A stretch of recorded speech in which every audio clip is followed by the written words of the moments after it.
guys, welcome back to my channel. My name is Marisa and I'm here on YouTube to talk about all things curly hair. Today we're going to be talking about the scalp. Now that is super important because obviously our hair grows out of our scalp. So a healthy scalp can have a huge impact on the health of our hair. But loads and loads of us experience dry, flaky, itchy scalps. Some people quite consistently and other people just at certain times of year, or out of the blue it can happen and leave you wondering, what on earth's going on? What can I do about it? So we're going to discuss some of the ways that we can avoid that dreaded itchy, flaky scalp.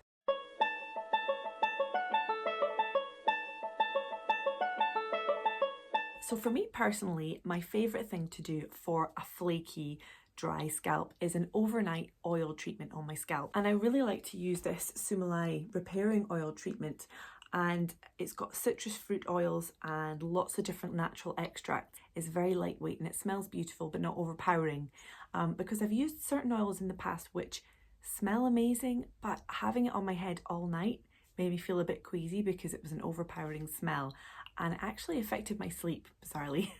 But this is great because it's got just a lovely light citrusy smell.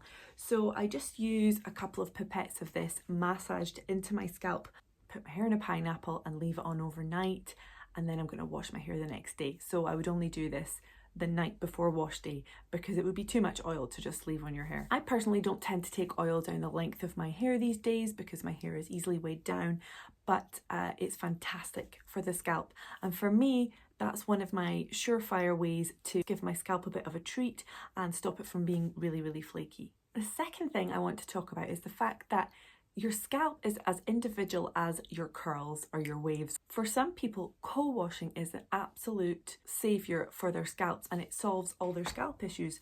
For other people, it's exactly the opposite, and co-washing actually exacerbates any scalp issues.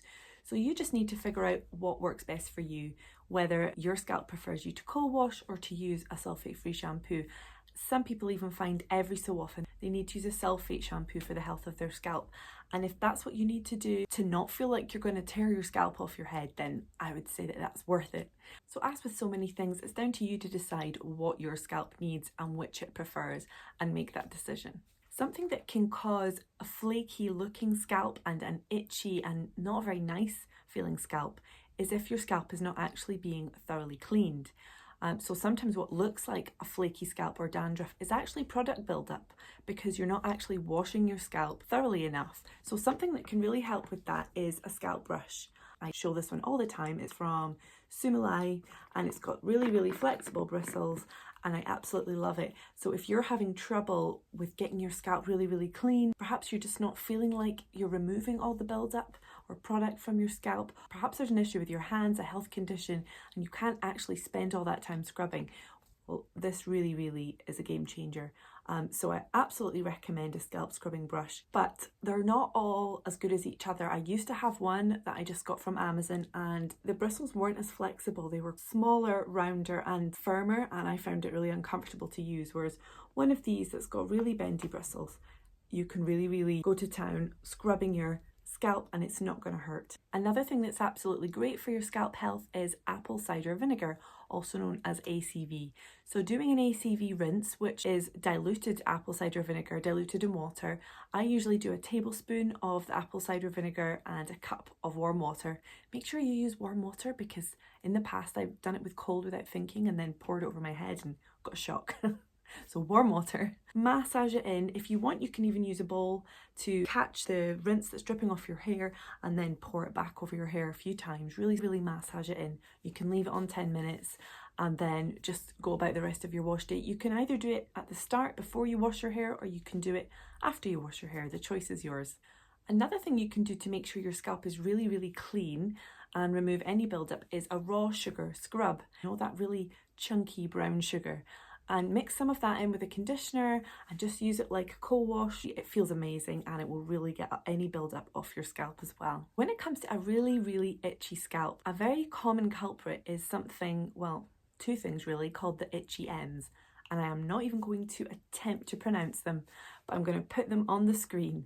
It's these two ingredients. They're both long, as you can see. They begin with M and they end with own. They are actually just preservatives, but they're also quite common irritants. So if you're suffering from an itchy scalp, then it's definitely worth checking all your products for these two preservatives, because cutting them out might make the difference, and that might be you sorted. It does seem that some people just really suffer from an itchy scalp no matter what they do. There's actually a line of products which I haven't tried, but I want to share them with you because I've heard such amazing things about them, and that is the As I Am Itchy Dry Scalp line. It says on the bottles for itchy and dry scalps. And a while ago on Instagram, a follower asked me for advice what to do about this really bad itchy scalp, and we went through all the things I've talked about, and she was still having an issue. So I put the question out there to my followers on Instagram, and so many of them came back with the As I Am Itchy Scalp line. So there's a co-wash, a shampoo and a conditioner. There's possibly other things in the line too, but everyone that seems to have used them raves about them. The only thing is they seem quite hard to get hold of. I did check today and I saw that in the UK, Naturalistic Products did have the Itchy Scalp shampoo in stock.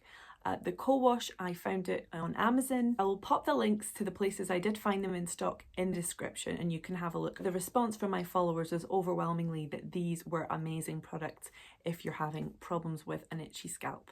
And one more thing to mention, it's quite a simple one, but if you've suddenly noticed you've got an itchy scalp, then think back. Have you changed anything in your routine? Have you changed a product? Perhaps it could even be a styling technique, because if you're really starting to squish your products up towards your scalp, or maybe you're plopping for a long time and your hair is sitting on your scalp, those kind of techniques could cause product to sit on the scalp that's not necessarily designed to sit on the scalp, and those could cause issues. Another brand which has products designed especially to take care of your scalp is Curlsmith. They have their scalp line, which is all their products that have a blue label, and they have a 3-step scalp detox system, which involves a primer that you put on to your hair and scalp before you wash, a shampoo which has a very fine scrub in it, and then a calming conditioner. I can vouch for those because I have them and use them and really, really like them. Additionally, another brand which is really popular for people with scalp issues, even people with things like seborrheic dermatitis or psoriasis on their scalp, is a brand called Moogoo. So they are a skincare and hair care brand, and they are especially designed to be kind to the scalp. So that's another brand to look into. At the end of the day, like I said, it is really important to take care of our scalps, to make sure they're being thoroughly cleaned and that we're not putting anything on them that is causing that irritation. So I hope that was helpful. Let me know in the comments what you do if you ever suffer from a dry and itchy scalp, because I'm sure there are loads and loads of other good ideas that I have not covered today, and I would love to learn more from you guys as well. Thank you for watching, and if you enjoyed this video, please give it a little thumbs up because it really does help me out, and consider subscribing if you'd like to see more from me. Bye for now.